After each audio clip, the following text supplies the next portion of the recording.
आपने कहावत तो सुनी होगी, मधुमक्खी के छत्ते में हाथ डालना, और इसका अंजाम भी आप जानते होंगे। शायद यूक्रेन के राष्ट्रपति इसके अंजाम से अनजान होंगे, तभी उन्होंने रूस पर हमला करके मधुमक्खी के छत्ते में हाथ डाल दिया। और अब इसका अंजाम जो होगा उससे सिर्फ यूक्रेन नहीं बल्कि पूरा यूरोप डरा हुआ है। रूस की सैन्य क्षमताओं और पुतिन की मौजूदा रणनीति ने यूरोप में खौफ पैदा कर दिया है। यूक्रेन ने सिर्फ अपने लिए नहीं बल्कि यूरोप के लिए संकट बढ़ा दिया है। और अब यह विवाद रूस वर्सेस यूक्रेन से रूस वर्सेस नेटो देश, रूस वर्सेस यूरोप हो सकता है। यूक्रेन के बाद अब रूस बाल्टिक देश यानी एस्टोनिया, लातविया, लिथुएनिया या फिर पोलैंड की ओर अपनी मिसाइल का निशाना मोड़ सकता है। सवाल यह है कि क्या रूस के पास इतने संसाधन है कि वो अकेले पूरे यूरोप से लड़ सके? बाल्टिक सागर के किनारे बसे होने की वजह से एस्टोनिया हो, लातविया हो, लिथुएनिया हो, जो बाल्टिक देश कहे जाते हैं, ये एक समय सोवियत संघ का हिस्सा थे। पुतिन आज भी इन्हें रूस के प्रभाव क्षेत्र में मानते हैं। बाल्टिक देश क्षेत्रफल में छोटे हैं, भौगोलिक रूप से पश्चिमी देशों से अलग थलग है। रूस का कैलिनिनग्राद जो क्षेत्र है, कैलिनिनग्राद इनके पास है, जो इन देशों के लिए एक बड़ा सैन्य खतरा है। रूस का कैलिनिनग्राद क्षेत्र भौगोलिक रूप से रूस से जुड़ा हुआ नहीं है, यह रूस के लिए यूरोप में स्थित एक सैन्य अड्डे का काम करता है। आप पोजीशनिंग देख लीजिए, वो रूस से अलग है लेकिन रूस के लिए यूरोप के अंदर ही स्थित एक सैन्य अड्डे का काम करता है ये कैलिनिनग्राद। यह हिस्सा बाल्टिक सागर, लिथुएनिया, पोलैंड की सीमा पर है। इसके और बेलारूस के बीच में सुवाल्की गैप है और अब रूस की नजर अब सुवाल्की गैप पर ही है। यह लगभग 96 किलोमीटर लंबा वो क्षेत्र है जो पोलैंड और लिथुएनिया के बीच स्थित है। ये देखिए, ये वाला जो हिस्सा है ये सामरिक नजरिए से बहुत महत्वपूर्ण है और अगर रूस इसे कब्जा लेता है तो बाल्टिक देशों का नेटो देशों से संपर्क कट सकता है। रूस के डर से इन बाल्टिक देशों ने अपनी रक्षा क्षमता बढ़ाने पर जोर दिया है। ये मिलकर बाल्टिक डिफेंस लाइन बना रहे हैं जिसमें बंकर, टैंक, रोधी खाइयां, ड्रैगन टीथ शामिल है। अब रूस इन देशों को हाइब्रिड युद्ध में धकेल कर अस्थिर करने की कोशिश कर सकता है, जैसा उसने 2014 में यूक्रेन के डॉनबास क्षेत्र में किया था और उसके समर्थक अलगाववादियों ने यहां कब्जा कर लिया था। दूसरी तरफ पोलैंड रूस का पुराना प्रतिद्वंदी है और वो यूक्रेन का समर्थक भी है। धीरे धीरे पोलैंड अपनी सेना को बढ़ा रहा है और हर नागरिक को मिलिट्री ट्रेनिंग दे रहा है। पोलैंड ने फ्रांस के साथ न्यूक्लियर डील भी की। अब पोलैंड 2026 तक 1 लाख रिजर्व सैनिक तैयार करने की योजना बना रहा है। पोलैंड की 800 किलोमीटर लंबी सीमा रूस और बेलारूस से लगती है। अगर यूक्रेन में रूस जीतता है तो उसका अगला लक्ष्य पोलैंड हो सकता है। इस बात को बहुत ध्यान से सुनिए। सवाल यह है कि क्या रूस अकेले इन सभी देशों से लड़ सकता है और लड़ाई बढ़ी तो मुकाबला रूस बनाम यूरोप हुआ तो क्या रूस पूरे यूरोप का सामना कर सकता है? इसे समझने के लिए हम इन देशों की ताकत आपको जरा समझाते हैं। एस्टोनिया, लातविया, लिथुएनिया छोटे देश है लेकिन नेटो के समर्थन से उनकी रक्षा मजबूत है। लिथुएनिया 2025 में अपने जीडीपी का 5% रक्षा पर खर्च करेगा।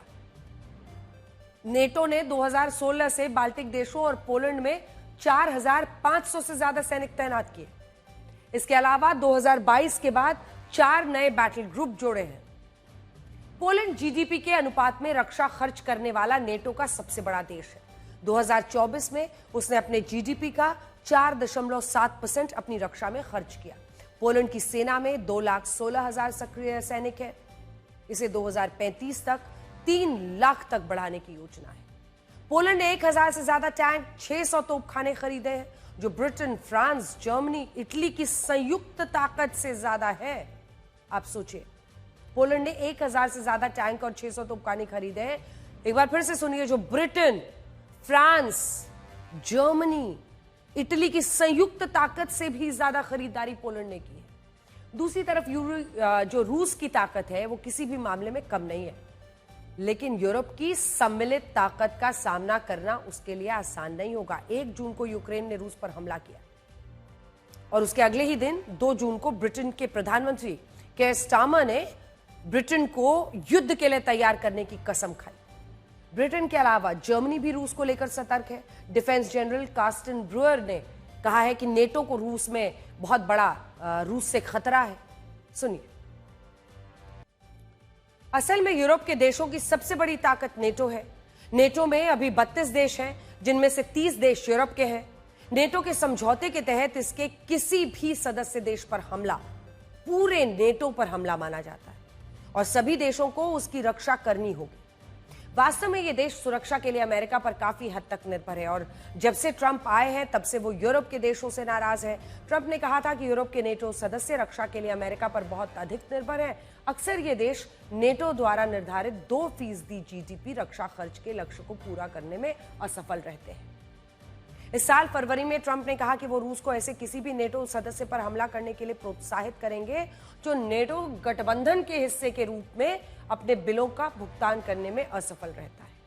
इससे ये संकेत मिलता है कि अगर रूस यूरोप के किसी देश पर हमला करता है तो अमेरिका इस युद्ध में शामिल नहीं होगा।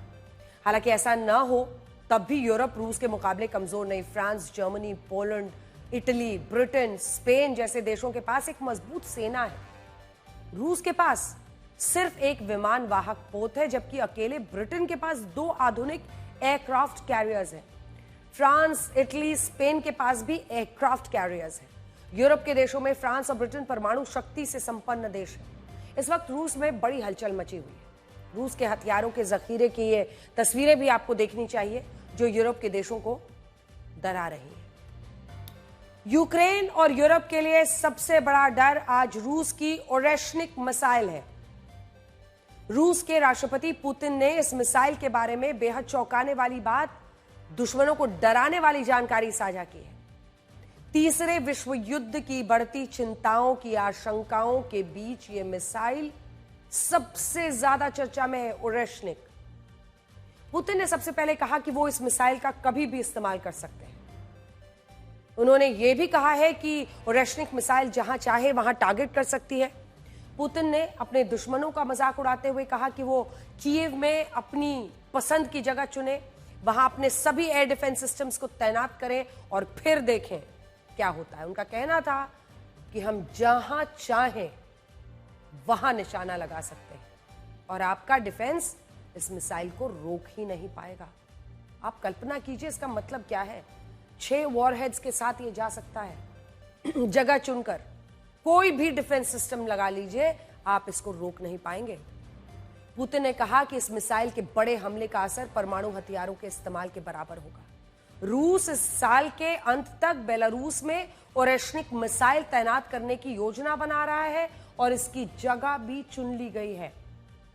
यह मध्यम दूरी की बैलिस्टिक मिसाइल है जो कई मजबूत डिफेंस सिस्टम को बाईपास करने में सक्षम है। बेहद खतरनाक मिसाइल है जो आग का गोला बनकर दुश्मन पर गिरती है।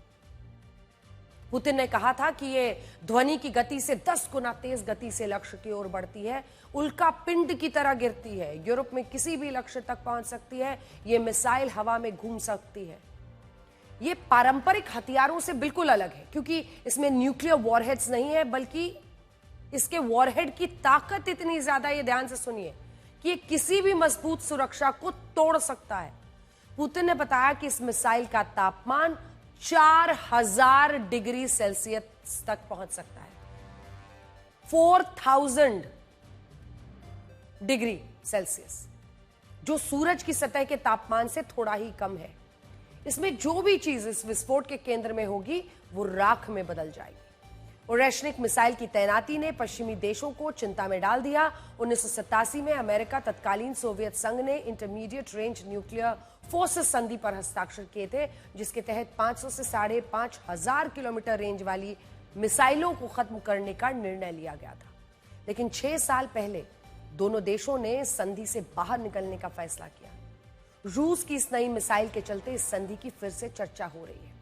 अब रूस का कहना है कि इस मिसाइल का उत्पादन अब शुरू हो चुका है और भविष्य में इसका और अधिक इस्तेमाल हो सकता है। इस मिसाइल के बारे में यूक्रेनी खुफिया एजेंसियां कह रही हैं कि फिलहाल केवल कुछ प्रोटोटाइप तैयार है, लेकिन रूस इसे जल्दी बड़े पैमाने पर इस्तेमाल कर सकता है। इससे यूक्रेन और उसके सहयोगी देशों की चिंताएं बढ़ गई हैं। जर्मनी जैसे यूरोपीय देशों ने सुरक्षा इंतजाम बढ़ाए हैं और रैशनिक मिसाइल के जरिए रूस ने अपनी सैन्य ताकत को एक नए स्तर पर पहुंचा दिया है, जो आने वाले समय में युद्ध की दिशा को प्रभावित कर सकता है।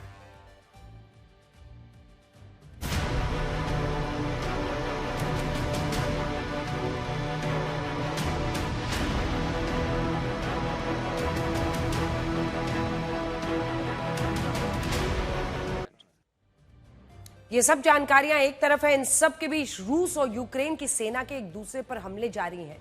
यूक्रेन के सुमी में रूस के हमले में 3 लोगों की मौत हो गई है, 16 लोग घायल हो गए हैं।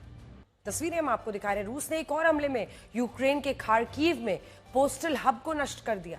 इस हमले में जबरदस्त तरीके से आग लग गई है। तस्वीरें आप देख रहे हैं क्योंकि ये तस्वीरें हैं खार्किव की।